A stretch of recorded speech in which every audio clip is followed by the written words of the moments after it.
પૃથ્વીના બે હરખા ભાગ કરી એટલે ગોળો અડધો થઈ ગયો. પૃથ્વીનો આખો ગોળો છે એમાંથી ગોળો અડધો થઈ ગયો. તો ઉપરના ભાગને ઉત્તર ગોળાર્ધ કહેવાય, હે ને? નીચે આ દક્ષિણ ગોળાર્ધ. વચ્ચેની જે લાઈન છે 0 ડિગ્રી, આ 0 ડિગ્રીને આપણે શું કહીશું સાહેબ? વિષુવવૃત્ત કહીશું. શું કહીશું? વિષુવવૃત્ત. આના બે ત્રણ નામ છે, બરાબર છે? ભૂમધ્ય રેખા આનું નામ છે. શું નામ છે? ભૂમધ્ય રેખા. આની ઇંગ્લિશની અંદર આનું નામ શું છે? તો કે ઇંગ્લિશની અંદર આનું નામ છે ઇક્વેટર લાઈન. તો આ 0 ડિગ્રી વિષુવવૃત્ત. વિષુવવૃત્ત કેવો આકાર ધરાવે છે? આવો તમને સવાલ પૂછે તો પરીક્ષામાં હાલો આપી દો, જવાબ આપી દો. આવી જાવ કુખાર ખેલાડી. તમને પરીક્ષામાં કોઈ આવો સવાલ પૂછે કે વિષુવવૃત્ત કેવો ગાણિતિક આકાર ધરાવે છે? એ ઓપ્શન હોય રેખા, રેખાખંડ, વર્તુળ, કિરણ. પછી ઉત્તરી ગોળાર્ધની અંદર સાહેબ 23.5 ડિગ્રીએ જઈશું. ઉત્તરી ગોળાર્ધ, ઉત્તરી ગોળાર્ધમાં 23.5 જાય તો આ છે આપણું કર્કવૃત્ત. કેટલા ડિગ્રી છે? તો કે 23.5 ઉત્તરી અક્ષાંશની અંદર, બરાબર છે? એ ગોળાકાર છે મારા ભાઈ બહેનો. વૃત્ત એટલે ગોળાકાર, આખે આખું ગોળ હોય, બરાબર ને? રેડી? યસ. હવે આનું ઇંગ્લિશ નામમાં હલવાઈ જાય. આનું ઇંગ્લિશ નામ પૂછે તો હલવાઈ જાય. પેપરમાં ઇંગ્લિશ આપ્યું ને આપને ઇંગ્લિશમાં ડખો છે. ઇંગ્લિશના બધા ઓપ્શન સ્કીપ કરી જવાનું. ભૂગોળમાં ઇંગ્લિશ પૂછે. આનું ઇંગ્લિશ કર્કવૃત્તનું અંગ્રેજી નામ શું થાય? જેમ વિષુવવૃત્તનું નામ ઇક્વેટર લાઈન થાય છે, અને ઇંગ્લિશમાં શું કહેવાય? ભૂગોળમાં બાકા જીતી ફાંકા મારી રહ્યા છે. કર્કવૃત્ત છે એ કેવું છે? તો કે એને કહેવાય ટ્રોપિકલ ઓફ કેન્સર. યસ. શું કહેવાય? Tropical of cancer. હે ને? કોઈની રાશિ કર્ક છે, આમાં કર્ક રાશિ વાળા છે તો એમને ખબર પડી જાય. કર્ક રાશિ વાળાને તમે જ્યારે તમારી પેલી રાશિ વાંચશો ને તો એમાં કર્કરોગ, કેન્સર ને ઇંગ્લિશમાં કર્કરોગ કહેવાય. તમે સાંભળ્યું છે કોઈ વાર? ઇંગ્લિશની અંદર કેન્સર ને શું કહેવાય? કર્કરોગ. કરચલો દોરેલો હોય છે. કર્ક રાશિની અંદર પણ કરચલો દોરેલો હોય છે. એ જ રીતે કર્કવૃત્ત માટે પણ ટ્રોપિકલ ઓફ કેન્સર નામ આપણે આપીએ છીએ. રેડી? તો કે એક્ઝેક્ટ સાઈડ. એવી જ રીતના જો 23.5 ડિગ્રીનો આપણે અક્ષાંશ દક્ષિણ ગોળાર્ધની અંદર દોરી તો આ બની ગયો સાહેબ મકરવૃત્ત. મકરવૃત્તનું અંગ્રેજી નામ છે શું? તો કે ટ્રોપિકલ ઓફ કેપ્રિકોર્ન. આ 23.5 ડિગ્રી છે પણ દક્ષિણ અક્ષાંશની અંદર છે. હવે આનાથી હજી ઉપર બી જઈશું ઉપર તો આ બનશે સાહેબ 66.5 ઉત્તરી અક્ષાંશ, જેને કહીશું ઉત્તર ધ્રુવ વૃત્ત. શું કહીશું? અને નીચે દક્ષિણ ધ્રુવ વૃત્ત. આર્કટિક સર્કલ અને એન્ટ આર્કટિક સર્કલ. સમજાણું? પછી આગળ વધીશું એટલે સાહેબ અહીંયા ઉપર સીધો આપણો ઉત્તર ધ્રુવ આવી જશે, જેને કહેવાય નોર્થ પોલ. અને દક્ષિણમાં છે દક્ષિણ ધ્રુવ, બરાબર ને? આ જે સર્કલ છે એને આર્કટિક સર્કલ કહેવાય. શું કહેવાય? આર્કટિક. અને આર્કટિક નું ઊંધું શું થાય છે? આપણે ક્લોકવાઇઝ હોય અને ઊંધું શું કરીએ? એન્ટી ક્લોકવાઇઝ કરી છે. તો કે હા સાહેબ. તો કે આર્કટિક નું ઊંધું થાય એન્ટ આર્કટિક, પણ આપણે ગુજરાતીમાં એન્ટાર્કટિકા, બરાબર છે ને? પ્રાઇમરી ની અંદર સાહેબ ભાવ છોકરાઓ લખો એન્ટાર્કટિકા ખંડ આવ્યો છે, એટલે એન્ટાર્કટિકા નથી, એન્ટ આર્કટિક છે. ઉપર આર્કટિક હોય એની વિરુદ્ધ દિશામાં શું હોય? એન્ટ આર્કટિક હોય.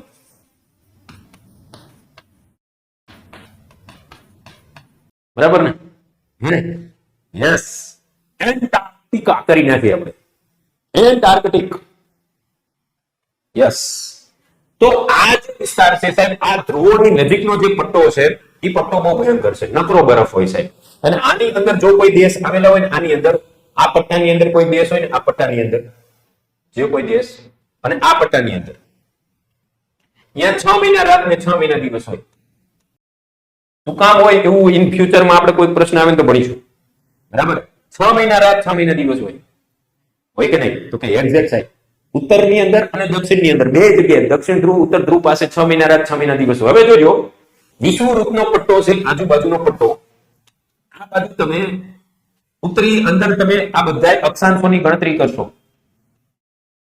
તો ટોટલ અક્ષાંશોની સંખ્યા કેટલી થાય?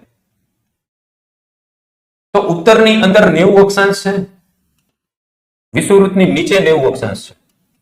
ટોટલ અક્ષાંશોની સંખ્યા કેટલી થાય સાહેબ? તો કે 181. નોર્વે છે, સ્વીડન છે, અમુક ઘણા બધા, અમેરિકાના પણ ઘણા બધા પોર્શન છે જે નોર્થ પોલ પાસે છે, બરાબર ને?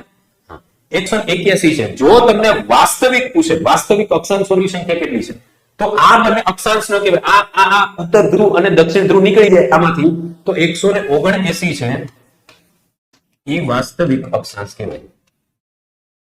જી જી જી ઓકે, લઈને આપશો, મજા કરો. યસ, તમને પરીક્ષામાં પૂછું, તમને પરીક્ષામાં આવો કોઈ સવાલ પૂછાય જોજો, ભયંકર હાઈ દિન સુધી તમે સાંભળો જ નહીં. આ વિષુવવૃત્તથી ધ્રુવો ની વચ્ચેનો સૌથી મધ્ય અક્ષાંશ કયો? વિષુવવૃત્તથી ધ્રુવની વચ્ચેનો સૌથી વચ્ચેનો અક્ષાંશ કયો? વિષુવવૃત્તથી ધ્રુવ ઉપર જાઓ, એમાં વિષુવવૃત્તથી અડધી લંબાઈનો અક્ષાંશ કયો? અડધી લંબાઈનો 4000 લગભગ કિલોમીટરની રેન્જ છે, 4 કે 40,000 કિલોમીટરની વિષુવવૃત્ત છે આપણી, એનો અડધો, એનીથી અડધી લંબાઈનો અક્ષાંશ થયો. વિષુવવૃત્તથી અડધી લંબાઈનો અક્ષાંશ કેટલામાં નંબરનો અક્ષાંશ હોય? ચાહે ઉત્તર ગોળાર્ધમાં હોય કે દક્ષિણ ગોળાર્ધ? આપો જવાબ. કેટલા નંબરનો,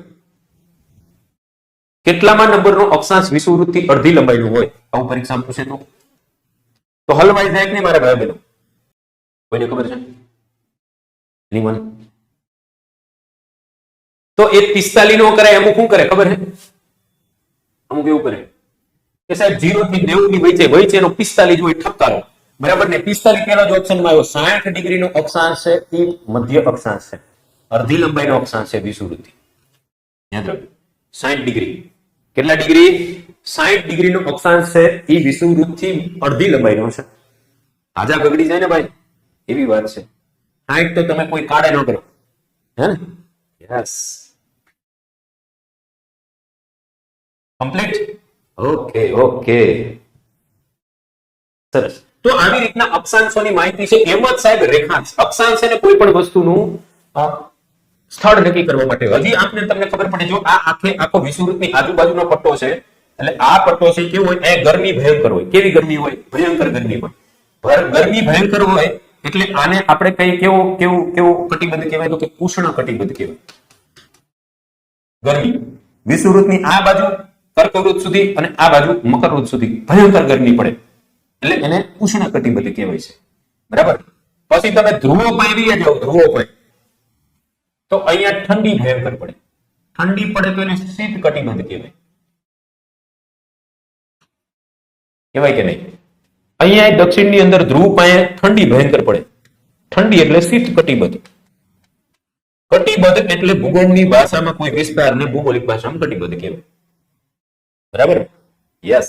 જો વચ્ચે રહ્યું એ ના તો બહુ ગરમ ના તો બહુ ઠંડુ, તો બેનું મિશ્રણ રાખી દીધું. સમ ઉષ્ણ, સમ શીત, સમશીતોષ્ણ.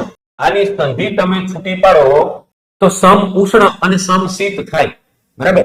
સમશીતોષ્ણ કટિબદ્ધ, નહીં ઠંડુ નહીં ગરમ. સેમ એસ અહીંયા પણ એવું જ.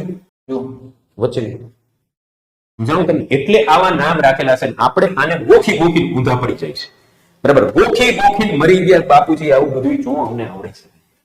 આ અક્ષાંશ તો થઈ. એવી જ રીતના રેખાંશ હોય. રેખાંશ કેવી રીતના હોય છે? તો કે રેખાંશ અર્ધગોળાકાર હોય. આ એક ધ્રુવમાં જ નીકળે બીજા ધ્રુવમાં જાય, આવી રીતના હોય. આવી રીતના અર્ધગોળાકાર હોય ફરતી બાજુ. રેખાંશ કેવો હોય? આખો ગોળ ના હોય, એ અર્ધગોળાકાર હોય. કેવો હોય? અર્ધગોળાકાર. આવી રીતના અર્ધગોળાકાર હોય. રેખાંશનું કામ છે ને સાહેબ, રેખાંશનું કામ એ સમય નક્કી કરવાનું છે. શું સમય નક્કી કરવાનું? 0 ડિગ્રીનો રેખાંશ આપણી પાસે 360 રેખાંશો છે, હે? 0 ડિગ્રીનો રેખાંશ છે 0 ડિગ્રી, અને કહેવાય GMT. Greenwich mean time. Greenwich શહેર છે ઇંગ્લેન્ડ, અને અહીંયાથી સમય નક્કી થાય. 0 ડિગ્રીના રેખાંશથી સમય નક્કી થાય. 0 ડિગ્રીથી આ બાજુ પૂર્વ સાઈડ બધાય સમયમાં આગળ, પશ્ચિમ સાઈડ બધાય પાછળ. ભારત છે 82.30 અથવા તો 82.5 ડિગ્રીનો જે રેખાંશ છે એ ભારતની ઇન્ડિયન સ્ટાન્ડર્ડ ટાઈમ લાઈન છે. ભારતનો સમય આ આધારે નક્કી થાય છે, બરાબર? ભારતની અંદર જો મિર્જાપુર પાસેથી એક્ઝેક્ટ પસાર થાય. આવી રીતના 62.5 રેખા આપણી પસાર થાય છે. 62.5. હે? Yes yes yes. એની અંદર યુપી આવે છે, યુપી, એમપી આવે છે, છત્તીસગઢ આવે છે, ઓડિશા આવે છે અને આંધ્રપ્રદેશ આવે છે. એક્ઝેક્ટ અહીંયા મિર્જાપુર નામનું શહેર છે. મિર્જાપુર સિરીઝ જોઈને તમે, મિર્જાપુર પાસેથી આપણી ઇન્ડિયન સ્ટાન્ડર્ડ ટાઈમલાઈન પસાર થાય છે, બરાબર? બ્રિટન કરતા કેટલા આગળ છે? તો કે 5.5 કલાક. કેવી રીતના? તો કે બે અક્ષાંશો વચ્ચે અંતર 111 કિલોમીટરનું. એવી જ રીતના એક રેખાંશ ઉપરથી બીજા રેખાંશ ઉપર જવું 4 મિનિટ લાગે. કેટલા મિનિટ લાગે? 4 મિનિટ. તો બ્રિટનમાં 0 ડિગ્રીનો રેખાંશ છે, આપણે 82.5 નો છે. તો એક રેખાંશ ટપતા 4 મિનિટ લાગે, 82.5 ટપતા કેટલી લાગે? 330 મિનિટ થાય. 330 મિનિટ એટલે 5 કલાક અને 30 મિનિટ થઈ. ભારતની અંદર બ્રિટન કરતા 5.5 કલાક સમય આગળ હોય. અત્યારે જેટલા વાગ્યા છે એના કરતા 5.5 કલાક સમય પાછળ આવી શકે. જો આટલું મસ્ત કોન્સેપ્ટ થી સમજાવી દે તો ભાગી રહ્યા છે. આમ પછી કે ભણાવતા ક્લાસ હકાવાશે આમને તો, હે આમને તો પૈસા ખંખેરવા છે. એકેડેમી વાળા તો પૈસા પડાવી રહ્યા છે, પણ મફત ભણાવી રહ્યા હોય ત્યારે ફી લ્યો તો કે પૈસા ઉઘરાવી રહ્યો છો, એજ્યુકેશન માફિયાઓ છે. ભલા મારા ભાઈ યુટ્યુબ માં 50,000 વિડીયો અપલોડ કર્યા છે. ઈ જોઈ મારા યુપીએસસી પાસ થઈ ગયું છે. પણ જોઈ લ્યો તો આવું આખું અક્ષાંશ રેખાંશ નું ચિત્ર છે મારા ભાઈઓ.